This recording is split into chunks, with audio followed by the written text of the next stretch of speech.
But my background is I'm a career prosecutor. I've been involved in criminal prosecution since the late 1980s as an assistant, so I've really kind of been in public service for a little over 20 years. I decided to become the elected prosecutor in '96, and I'm in my 4th term. I really never thought about running for anything else. I thought I was going to retire my career in this field, and I always tried to be the best prosecutor I could be. So when my friends found out that I was running for governor, they were a little surprised. They thought it was kind of out of character for me. They never thought that I was a political figure. If I was a professional prosecutor, a law enforcement guy, never thought of me as a guy that wanted to seek the higher office. And I know they never thought that I was going to go try to seek the governor's office from my position.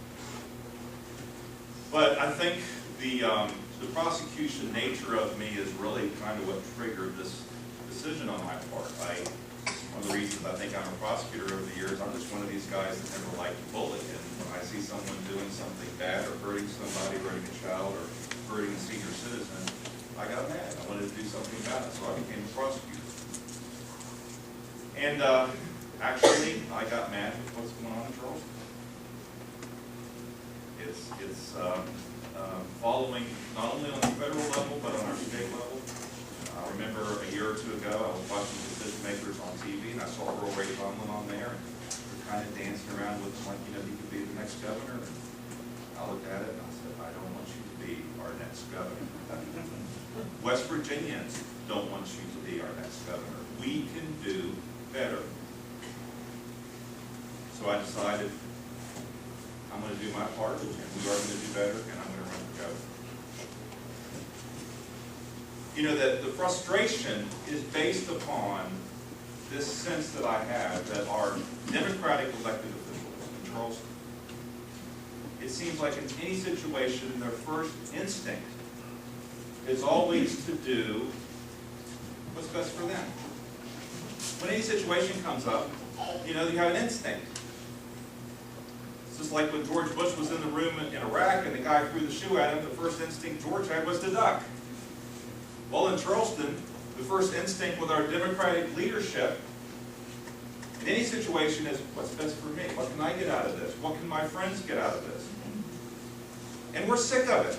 West Virginians are sick of it. I am sick of it. And that's why this Republican Party is growing in our state, and that's why we're going to win elections. I know we can do better. We can do better in education. And it's not real hard. I think about my parents. What would my parents say if they were alive today? First thing they would say, we would do better in education if we had better discipline in the classroom. We have a legal environment in the state that our teachers can't maintain discipline in the classroom. We would have better education if administrators could maintain discipline with teachers. When a teacher's not performing, we should be able to do something about it. When a teacher excels, we should be able to reward them. We don't have discipline in West Virginia education in the way we spend money. We're administratively top-heavy. We put more and more money into education, and we have bigger and bigger administrative jobs in Charleston, micromanage what the counties are doing, and our poor teachers have growing numbers of children in the classroom. It ought to be, the money ought to be in the classroom. We've got to support our good teachers. We've got to maintain discipline in the classroom. We can do better in the business environment. We need to continue the course of reforming our business taxes, the business franchise tax, continuing and eliminating that, getting our corporate income tax down. As a county official, if I became governor, I would want to work with the other county officials in education and work on this problem that we have with personal property taxes that are assessed against commercial businesses. We can do better. We can compete with Pennsylvania, Virginia, and Ohio. We can have a better business environment. We can provide more jobs for our young West Virginians so they stay here. In Charleston, I'm a prosecutor, and there's all this talk, our prisons are overcrowded. We've got a crisis with overcrowded prisons. So what's the governor do? He creates some blue ribbon commission on prison overcrowding. So we have a bunch of liberals out there saying, well, the reason the prisons are overcrowded is we're punishing criminals too harshly. So now what they're doing is they're trying to change the law so if you commit a robbery, instead of doing 10 years, you're going to get out in 2 because we just can't afford to put you in prison. The problem we have is, here in Lewis County, we have a great facility in Sharp Hospital. But I've been involved in the criminal justice system for 20 years, and I'm going to tell you something. We don't take care of the mentally ill in this state very well. We have a great facility here, but we have failed over the years to provide treatment for our mentally ill. Maybe they don't have a good lobby. We are in a sea of addiction in this state. And I'm telling you, the reason the prisons are full is because we're not taking care of the mentally ill, and we're putting them in prison when they commit crimes.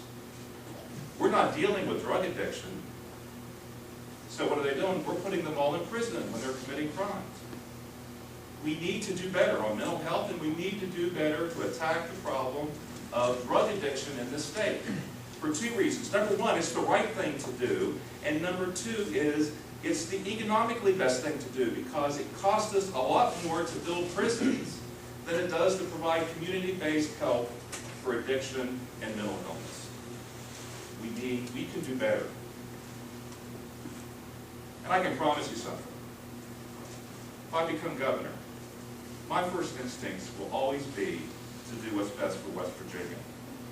I have a long history in my professional life of always trying to do the right thing. Because public service is my calling. And I believe that we need a new style of leadership in Charleston. You know, the Democratic nominee that's going to win this primary is going to say that they should be our governor because of their state house experience. And they're going to say that they should be our governor because they're conservative. You remember when Joe Manchin shot at the Obama health care bill? For the Republican Party to win this election, we need to come up with a candidate that will represent change.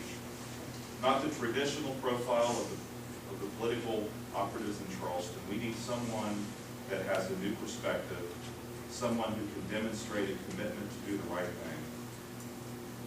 And I believe the good news is, no matter how this primary works out, our next governor is going to be a